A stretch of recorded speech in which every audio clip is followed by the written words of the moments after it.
Welcome back, everyone, to our Career Breakthrough Summit, Day 3. Today, you're going to be with me for all 6 sessions, and we're going to go deep into coaching. This is your opportunity to ask me questions, to ask your curiosity questions, to understand our profession in more detail. But before we get into today's session, I just want to say a huge congratulations and a thank you. Let's show our gratitude for days 1 and 2. We've had 8 amazing individuals step forward on our platform to give you free tips, coaching, and advice on your next career move. So let's congratulate Abs, let's congratulate Anna, Julie, Joyce Aloy, Vijaya, Ed, Theodora, and Jesse for an absolutely amazing 2 days to get us kicked off. Thank you to each and every one of you. I really appreciate you giving your time. And let's also do one last celebration for everybody who is tuned in, who's been part of this, and who is learning more about themselves and applying what we're teaching here at Coaching Minds towards their next career step. If you are tuned in, please say hi. Let me know you're here. I can see we've got a couple people tuned in right now. Adele, it's great to see you as always. Thank you for being there and supporting us in the background. Really appreciate it. And also to you, Donna, you've been a great support throughout this Career Breakthrough Summit as well. So thank you for being here today as well.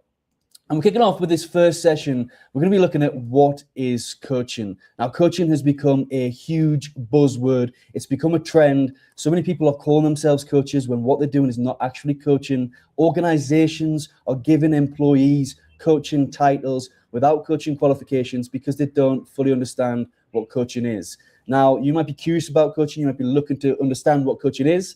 We're going to tackle all the myths, and I'm going to give you an overview of what coaching is in these 30 minutes. I'm going to be going through a lot, so I will be jumping between the comments. I might not get a chance to answer all your questions, but if you do have any questions, put them in the comments box. Anything you'd like to add, put it in the comments box. I kind of promise I will add it because we've got a lot to get through in the 28 minutes we have remaining.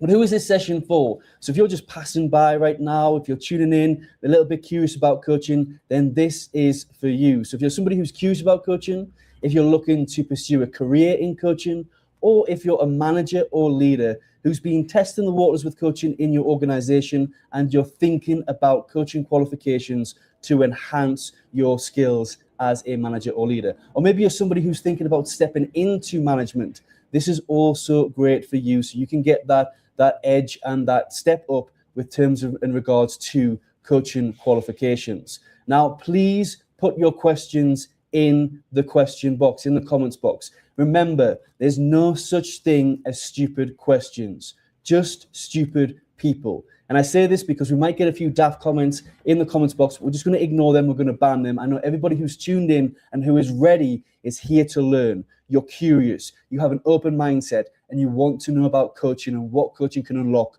for you. So that being said, I'm going to do a little bit of about me. So here is 2-year-old Paul on the screen. Don't know what happened to me, but I'm not going to be giving you my LinkedIn details, my profile, all that sort of stuff. You can go to my LinkedIn, you can read my professional background. I want to do something different today so I can connect with you. So I'm going to do a quick 2 truths and 1 lie. I'm going to give you 3 statements. I want you to guess which of these statements are true and which one you think is false, is the lie. So first of all, I was born with a hole in my heart. Second of all, I accidentally said shit on national radio. And third of all, I broke my leg in 2 places when I was 10-year-old. Which one of them do you think is a lie? Put it in the comments box. But in terms of my experience in coaching, I've been coaching for over 9 years. I've had my own coaching practice for 8, and I've been running Coaching Minds for 6. So I've got a lot of experience in this area, in this field, with regards to coaching. And today's your opportunity to pick my brain and ask me any questions that you want with regards to coaching. So Donna is saying first, so Donna's believing that the lie is that I was born with a hole in my heart. Razan is saying that I didn't accidentally say shit on national radio. Thank you for the engagement. Let me know what you think, which one you think is the lie.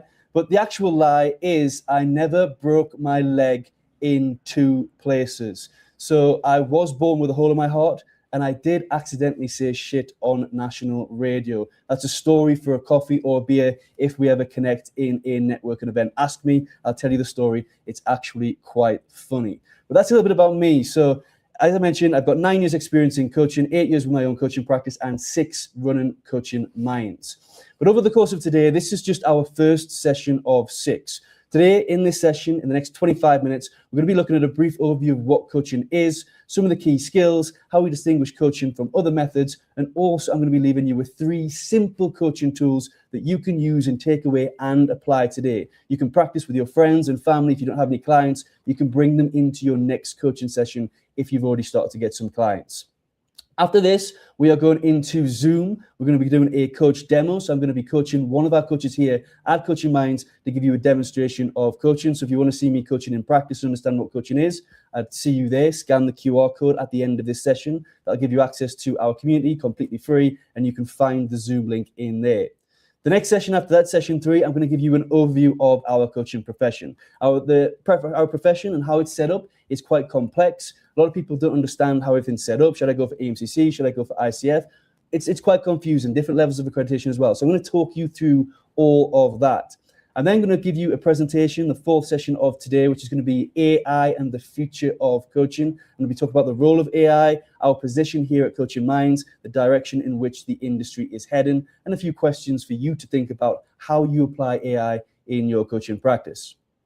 We're then going to do an overview of Coach Dog. We're going to have the founder of Coach Dog, or the co-founder of Coach Dog alongside me, Jamie Fletcher, who's going to give you an overview of the platform. We're going to be talking about the purpose of this and how this might help you find a coach if you're new to coaching or you're looking for a coach. And then we're going to close with a coach review. So I'm going to be interviewing one of our graduates here at Coaching Minds, and they're going to be sharing their experience with us here at Coaching Minds.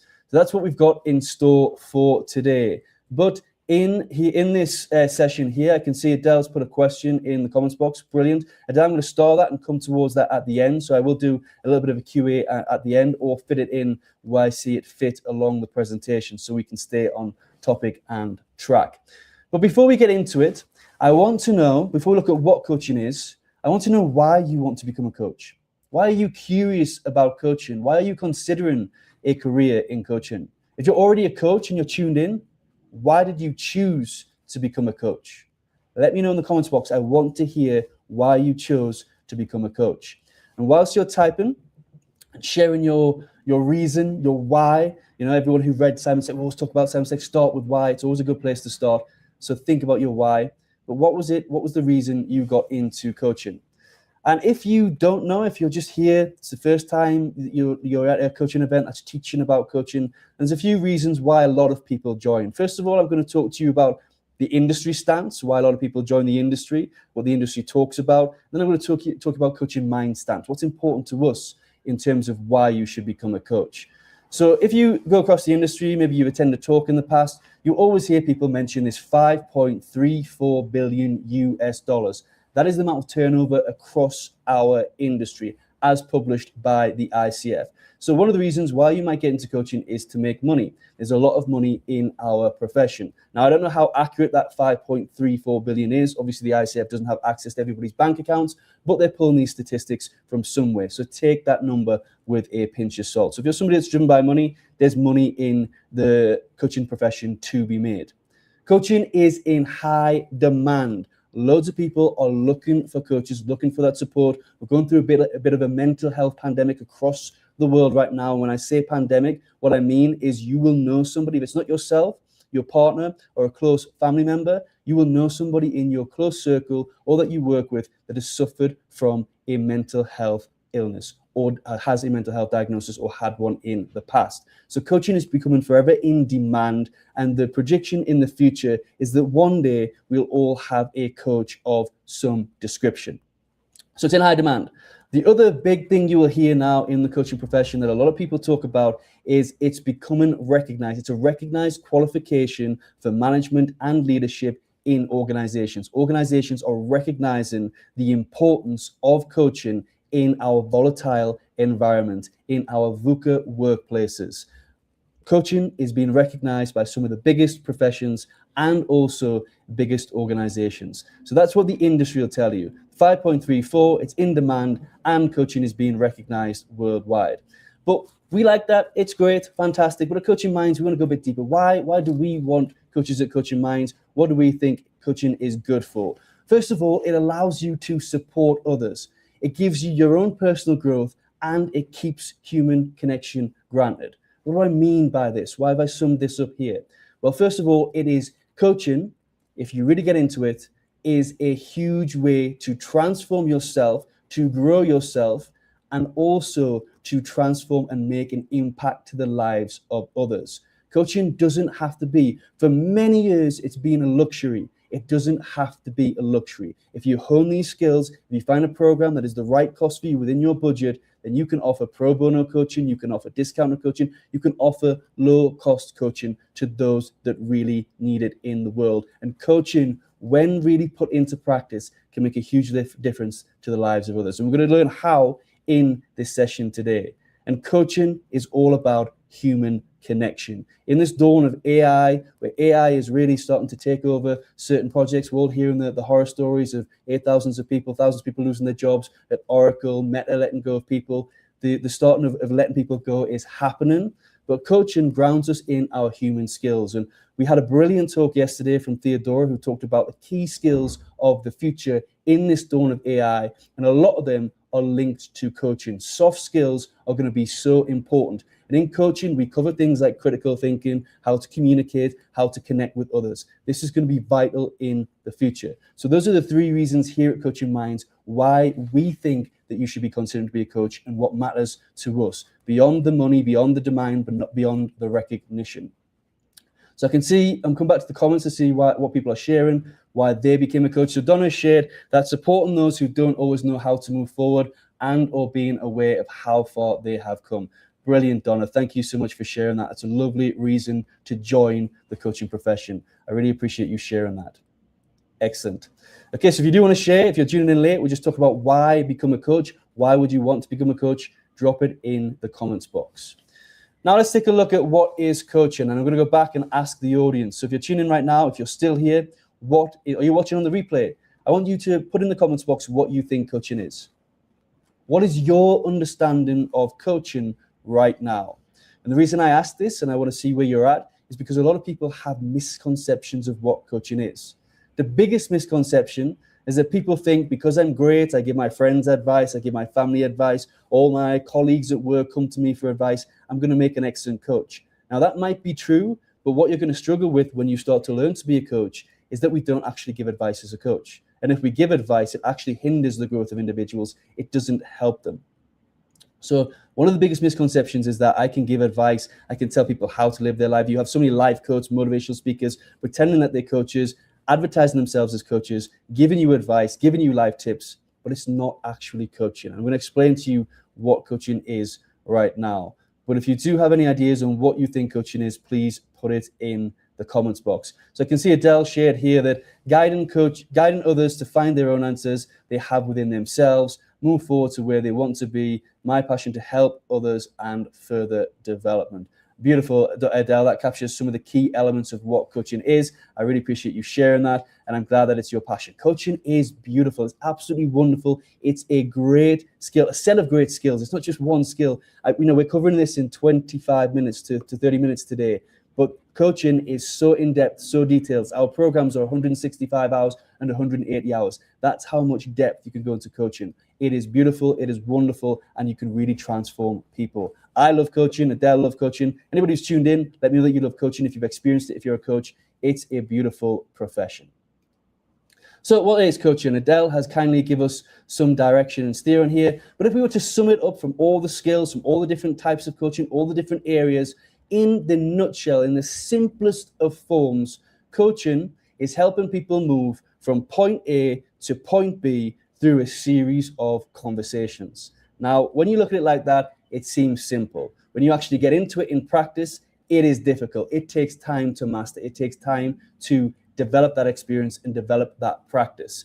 But what we can take from this definition is that there's three key elements. First of all, there needs to be a point A. And point A needs to be first of all, ambition. Now, I say ambition here because the most important thing that we need to understand and recognize as a coach is that coaching is only impactful to those that are willing to change. If somebody doesn't have an ambition, if somebody doesn't have the other word that I've got in there, the self-awareness of where they're currently at, and think, you know what, I don't want to be performing like this anymore. I don't want to be where I am. I want to be here. If they don't have that awareness, they don't have that desire and that want to change, don't coach them, because they need that in order for coaching to be impactful. And we're going to learn this a little bit later on. But coaching, as Adele mentioned, is about guiding clients to their own answers. They've got to do the work. They've got to go away from the sessions and put in that commitment and those actions. We're there to guide them. We're there to inspire them. But they have to have that ambition and they have to have that awareness. So that's the point A, where they are now. An important point that you need to know as a coach, and if your coach does this, you've got a coach right now and they do this, get rid of them, fire them. They should not be telling you where you are right now. And what you'll see with some of these social media gurus on social media right now is they'll be trying to tell you where you are, to make you feel a little bit less than you are, to tell you that you're not performing to your best at potential, all this negativity, all this way of manipulating you, so you can buy their services so they can tell you where you need to be. As a coach, we don't tell individuals where they are right now, and equally, we don't tell them where they want to be. We ask them questions, we hold that space for them, we understand where they are right now, where they feel like they are, where they think they are, where they believe they are, and we help them get them to point B, which is where they want to be. And where they want to be could be a huge goal, huge ambition. They might want to set up their own business. They might want to go for that next promotion. They might want to grow their communication skills, build their confidence. It could be absolutely anything, from a goal to a small challenge, to that they're having a dispute with their manager, they're not feeling happy or satisfied at work. So they might have a challenge or problem that they come to us that they need that help and support with. But the important point is, we don't tell that client where their point A is. We don't tell them where that point B is. We ask questions. We use models and frameworks to understand where they are, allowing them to share their own answers. And finally, this all happens through a series of conversations. And there's different types of coaching. I haven't got time to go into it today, but you have individual coaching, you have team coaching, you've got organizational coaching, you've got executive or leadership coaching, you've got high performance coaching. There's different areas of coaching, but all of these coaching, all of this getting from point A to point B, whether you're moving an organization from point A to point B, a team from point A to point B, or an individual, this all happens through a series of multiple conversations. But what makes a conversation, a coaching conversation, over just a chat with your partner, your friends, your family? What is the difference? There's three key elements, again, that makes a conversation a coaching conversation. First of all, is that the agenda is set by the client. Everything we talk about is the client's agenda. We don't bring our own assumptions in there. We don't bring our own experiences. If you think about when you have a conversation with one of your friends, maybe you're talking about where you plan to travel next, or they've come back from a holiday that says, oh, I've been to Brazil, or I've been to Croatia or Italy or wherever they've been, and you've been to that place. Your mind also wants to come in and you want to share your experience of being in Italy or being in Croatia or wherever it is. And you want to have that conversation. The conversation becomes equal. It comes by both of you. A coaching conversation, we don't bring those assumptions. We stay curious, we ask them questions, and that whole time is spent on the client. The conversation, second element, also needs to be beneficial. So it needs to give the client something, some form of deeper self-awareness, some form of self-discovery, some actions or commitment, some different perspective of looking at the situation or the goal, maybe some inspiration, some motivation to take away. And finally, the third element is it needs to move the client forward in some way. So they can walk away with an action plan. They can walk away feeling better. They can walk away and measure that difference that they feel from the coaching session. That's what makes the difference between a conversation and a coaching conversation. So what do we not do? When we're learning what coaching is and what coaching isn't, we need to look at what we shouldn't do as a coach. And I've already covered the first one. I'm going to jump back to the comments and take a quick break. Donna is saying here that coaching is the pebble that ripples through the lake. It impacts all relationships Beautiful. And if you've experienced somebody that's had coaching or has become a coach, you will understand this ripple effect. It doesn't just transform your life, you will see how you can transform the lives around you and beyond. People will notice a difference in you, they'll notice a change in you because you approach your conversations differently. I remember when I first started coaching, I became annoying for people because I wouldn't give them any advice, I wouldn't give them any tips, I wouldn't bring every conversation, I would always ask them questions. I had to learn that there's a time and place for coaching because I didn't want to pee people off. But you do get really curious and you change the way in which you approach and communicate with individuals. So just coming back to the presentation here. So as I mentioned, we don't give advice or answers. The biggest stepping stone, the biggest level of self-awareness when somebody has an itch or a desire to start a coaching profession, they get in, the biggest eye-opener is, don't give advice. What do I actually do? I'm going to talk about what we actually do in a second. Coaching is not self-help motivation. All these gurus you see on social media that are labeled themselves top coach, this and that, they're not coaching you. If they're giving you tips, if they're giving you advice and they're telling you what to do, that is not coaching. Now, that being said, you might have some coaches that are giving you tips, giving you a little bit of a steer, asking you questions on their content, but as long as they're not doing that when you get into that one-to-one space. If you're into a one-to-one space and it's called a coaching session and they're giving you life advice, they're telling you what you should be doing, they're not coaching you. They're trying to give you some form of self-help through some motivational tips. Coaches do not give advice. It's not self-help motivation.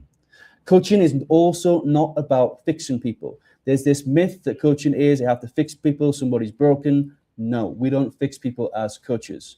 And the fourth and final that coaching is not, is it's not therapy.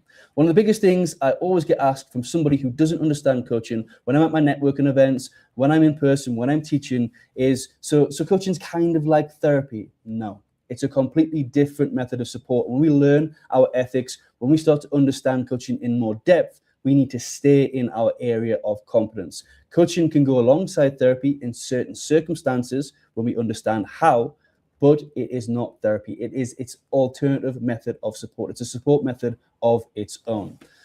So what do we do as a coach? We don't give advice and answers. What do? We ask questions.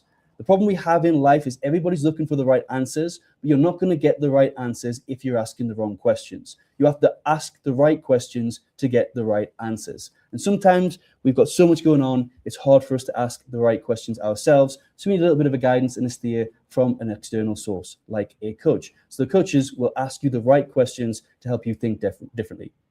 We don't give advice, we don't give tips, but we introduce and offer models and frameworks that will guide the client through certain ways of thinking, certain different tools to help them change, capture action, look at things differently.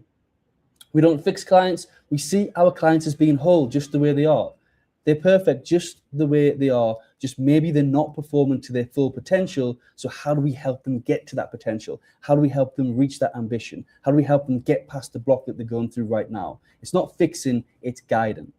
And finally, the fourth point here is it is a unique support method of its own. It's not therapy, it's not counseling, it's not mentoring, it's not teaching. And we're going to look at that right now. So therapy versus coaching. I'm conscious I've got 7 minutes left, so I'm going a little bit quick. So put your questions in the comments box if I haven't covered it. I'm going to come back to those in the end. So as I mentioned, coaching is not therapy. Now, first of all, terminology. Therapists work with patients, coaches work with clients, coaches work with coachees or clients. That's the terminology that we use. Therapists are generally educated to degree level. In the coaching, what you're going to learn in our after our demo is there's no need for a degree in coaching. It's a non-regulated profession, but there is our certifications and accreditations with reputable organizations, which we'll learn in our next session. So that's the level of education.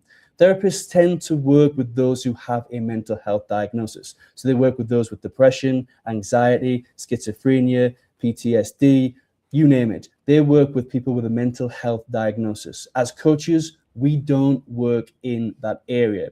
Now, that's not to say we can't help somebody that has anxiety or depression, but we help them in a very different way. We tread that water very, very carefully, and we focus on what we can do as a coach, which is their future goal. We don't go into the anxiety, we don't go into the depression, but if somebody's got anxiety, depression, and they have a goal that they want to achieve or something they want to improve in terms of communication, we don't have to say no. We can work with that as long as we stay in our lane. We stay within our competence. This is something we teach on our program on our courses here at Coaching Minds. So as a coach, we don't go into the past as a therapist would. We stay at present, and we've got an eye and a focus on the future. And we help them achieve their goals, get past their challenges and their blocks to perform better in whatever it is they want to perform better in. Coaching is not consultancy. Very similar, creates a little bit of a gray area. A lot of consultants are calling themselves business coaches these days, so that confuses the waters a little bit more as well. But again, terminology, consultant works with a consultee, a coach works with a client or a coachee. The key fundamental difference, if you were to write this down and take one important point today, is whilst both a consultant and a coach might use different tools, models, frameworks, a consultant can actually give business advice. A consultant can actually do work on behalf of the client. Coaches, we don't. As I mentioned, we don't give answers, we don't give tips, we don't give advice. What we do is we ask questions, we use models and frameworks to change the way in which individuals think. And we don't do any of the work on behalf of them, where a consultant would on behalf of their client or their business. Teaching. A lot of people think, oh, as a teacher, do I coach? You can bring coaching into any of these areas to enhance your teaching, the therapy, and also the consultancy. And we're going to look at mentoring in a second. Bringing coaching into that space can be fantastic. It can help you think differently, approach things differently. If you've got a client that is stuck or a patient that is stuck, you can bring coaching into that space, but you cannot bring that into a coaching space. So the difference between teaching and coaching, if you write it down again in a nutshell, is a teacher is a subject matter expert. So they know everything about the subject. They're there to teach you. They're there to assess you on that subject. Whereas a coach, we aren't a subject matter expert. As much as many social media gurus come out there and try and act as if they're an expert on life and they have the perfect blueprint to change your life right now, there's no perfect blueprint. There's no one shoe size that fits everybody. Everybody has their different, everybody's unique, everybody's different. We all have different experiences, different backgrounds. So we can't teach life to individuals. We can't teach people how to transform. What we can teach in terms of the coaching profession is the skills that we need and the traits that we need to adapt to help people transform themselves. Just quickly again, the 8 core skills. I want to hit the 30-minute mark, so I'm just going to go through these briefly. Don't worry, I've got a free resource at the end of this presentation for you to go into these deeper. But the 8 key core skills of a coach, first of all, is listening. But it's not just listening to respond, it's listening to listen. There's 5 levels of listening. We want to get, as a great coach, as a professional coach, to a level of empathetic listening, to deep listening at an empathetic level. The next one is effective questions. We need to be able to ask the right questions at the right time within the right context. The third point, the 2 high five there with a heart, is we need to be good at building rapport. We need to be able to connect with people. We need to be able to have those great icebreakers at the beginning, make people feel safe. We want to be able to build rapport with individuals. The fourth one there is empathy. The importance of empathy, when to use empathy in coaching, not to allow empathy to become too much that we become emotionally involved in the sessions. When to use empathy, when to use sympathy. That's a key skill of a coach. Observation. We need to be really good at observing as a coach, because it's not just about listening to what's being said, but it's about observing body language and observing things that are not being said, so we can ask questions and understand why. The 6th one there is self-awareness. So how do we develop awareness of ourselves, awareness of our clients, awareness of our profession? How do we grow ourselves as individuals? How do we get involved in more continuous professional development? The 7th there is reflection, the ability to act as a mirror for our clients. Now, you will find that a lot of clients, when they're sharing information, it's the first time they've shared information with absolutely anybody. So just playing that back in a very professional way and acting as a mirror can really help them understand themselves at a deeper level. And finally, the 8th core skill there, which I'm not going to go into detail, is presence. But presence is the best gift or the best value that you can give to your clients. It's being there, listening in the now, paying attention, full focused, and aware of everything that is going on. That is one of the most core key skills of a coach. So I blasted through that. If you've got any questions, put them in the comments box and I will answer them. But I'm good. There's a resource at the end of here that you can access and you can learn a lot more. But I want to leave you today with 3 simple coaching tools that you can apply and use in the next hour with your friends, with your family, with your next client. If you're a member of Coaching Minds, if you're already on a program, you will know these questions. You will know these tools. You probably used them before. But the first one I like, which I call a back pocket tool, is digging deeper with why. So what you do here is maybe you have, when we're having conversations with people, asking people why they're interested in something, maybe you have a friend that is interested, for example, yourself, maybe you're interested in becoming a coach. And if I was to ask you why you're interested, ask you at the start of today's session, why are you interested in becoming a coach? You might give me a bit of a surface level answer. You might say, because I want to help people. Now, what information does that give? How deep have we dug there in terms of the real reason, the real why behind what you want to do? So what we can ask as a follow-up question there is we can ask, why is it important that you help others?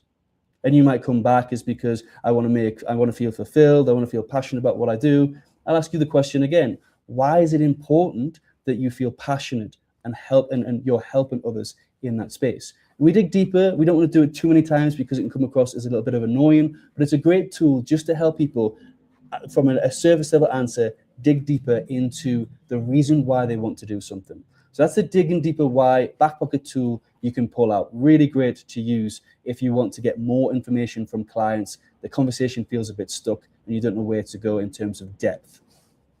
Another great back pocket tool that I love, this is probably one of my favorite tools in coaching, is what's known as the circles of concern and influence. And you can do this with a friend. I'm going to use yourself as an illustration as well. Now, maybe you are thinking about becoming a coach, but you have certain worries. So this is a great tool when somebody's showing or demonstrating certain worries about making a decision or a situation that's happening to them right now. So let's say you're maybe worried, I don't know if I'm good enough to coach, I might not get clients, I don't know if I can make a business successful. So you have these worries. As a coach, what I would do with you is I'd sit you down and I'd draw 2 circles on a piece of paper. And I would label these concern and influence. And in the concern, what we're looking at here is everything that we're thinking about, that we're worried about, that we can't control, about the situation, about the challenge, about the goal. And I will listen, I'll ask you questions, and I'll capture everything in that circle about what you can't control. I then go to the circle of influence, and I'm guessing you can guess this. The circle of influence is things that we can control. So I write all the things that you can control with regards to that situation, those worries that you're having. And then I'll ask you questions, and this is how you can use it. You can do the same thing with a friend, family, with your client. Circles of concern, what can you control, what can't you control? And then ask questions that steer them into that box of what they can control to develop actions to help ease that worry. Great back pocket tool to have, really wonderful to use with clients in your coaching sessions.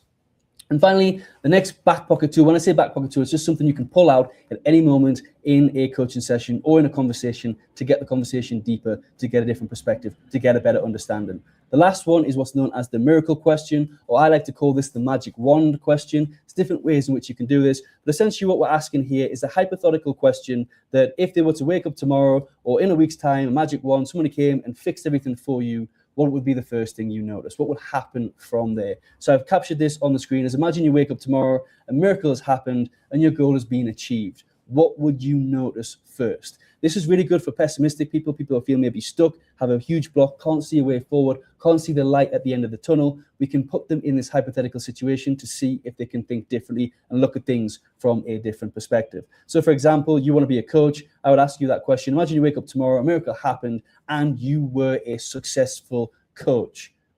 What would you first notice? What would that look like for you? How would you feel? You might share with things like me, I have a healthy bank balance or a thriving, abundant bank balance. I have clients coming in, I have this, and that is going to evoke really good positive emotions for us to have a more constructive conversation than you saying, I don't know, I don't know, I don't know. Miracle question is a great way to put people in the hypothetical future. Now, I said there was going to be a free resource. I'm going to come back to the questions while I leave this on the screen for you. I'm going to answer any questions that people have asked. But here is a link, a QR code to my Coaching Essentials book. This is the free ebook, so you can scan the QR code, screenshot the screen. I'm going to make it a little bit bigger for you, actually, so you can get a better screenshot. Just give me a moment. So that'll be better for you. Take a screenshot, come back, screen it. This covers everything I've talked about and more. It's a published book. It's available on Amazon if you want the hardcover, but the ebook is free. Use this if you're thinking about becoming a coach. Don't spend thousands of pounds straight away on a program. Read this book so you can understand exactly what it is and if it's right for you. And I'm giving it away free because we are on a mission here at Coaching Minds to make coaching affordable and accessible across the globe. And we can't do that unless we give free resources and we're educating people on what coaching actually is. Now I'm going to come to the questions. I can see we've got two questions here. We've got one from Adele and we've got one from Claire. Claire, it's wonderful to see you here. Thank you so much for tuning in. And we've got a nice comment from Donna, which I'll pull up as a closing. So this is your chance to ask questions. I know I'm a little bit over time. I need to jump straight into the coach demo in 10 minutes, but I'm here. I've done 30 minutes. I want to answer your questions. This is your session. This is for you. So please do ask your questions. Adele is saying, is coaching personal development? Coaching is not personal development as such. People think it is. There's an element. Now, I have to caveat this. There is an element. As a coach, we should be developing ourselves. For me, coaching is the best way that you can grow as an individual, because it's not just about how you better yourself. It's how you use those skills to better individuals, organizations, teams. So it's a tool. It's a set of skills that you use not just for yourself, but for others. So there is an element of personal development. But so many people think personal development, the world of personal development is coaching. It's not. It's completely separate. It's completely different. Whilst there's elements of personal development, and we should always be developing ourselves as a coach, coaching is a standalone method of support. So thank you for that, Adele. Really good question. Claire is asking, is there a set way to deliver coaching sessions, or is it done through a variety of tools and methods tailored to the client's needs? That's an absolutely wonderful question, Claire. You're thinking both as an ethical coach and you're thinking about how you host those sessions and make a difference to your clients. There is no set way. Now, this is another thing that we see a lot of. People will say there's certain frameworks, certain ways in which you should coach. Some coaching schools that don't have accreditation, I've seen, you should coach people through this. And what you're trying to do is push people through a system. You're trying to force people through something that might, just because it's worked for you, doesn't mean it's going to work for them. And as a professional coach, if you're really starting to understand, you learn a suite of coaching tools. For example, at Coaching Minds, across our level 5 and level 7, there's over 250 coaching tools. Now, I don't want to overwhelm everybody who's thinking, wow, I'll never learn 250 coaching tools. You don't have to, because you want to specialize and help a certain set of individuals or specialize in a certain niche. There's certain tools that are great for your niche and your way of coaching. But it's done, every coaching session is different.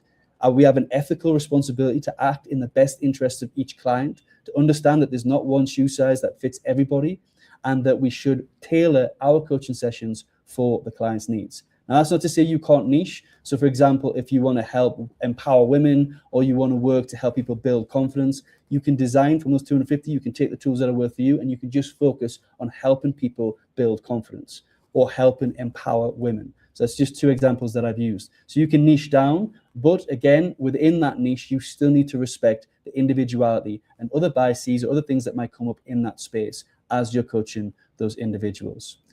So I'm just going to come back to the chat, see if there's any final questions. There's not. Now, if you want to see the coaching demo, I'm going to coach one of our coaches, Chantel Hamilton, in 8 minutes. Scan the QR code that says community, free access into there. You can get replays of all the sessions from our 3 days, and you'll find in the events section there a link to the Zoom session where I'm going to guide Chantel through her website. So we're focused on a website. It's a demo. We're calling it a demo, but I actually don't know nothing about her website right now. So I'm going in blind spotted. We had a brief discovery session on what to cover. So it's going to be natural. It's going to be authentic. It's your opportunity to see a coaching demo in practice. Scan the QR code. I just want to put up this comment so I don't ignore Donna. Thank you, Donna, for being here.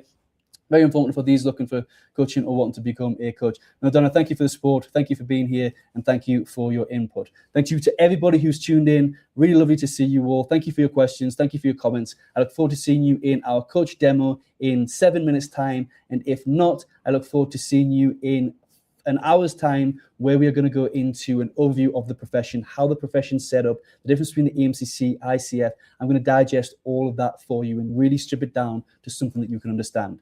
I look forward to seeing you the rest of the day. Thank you for being here. Speak to you all very soon. Thanks.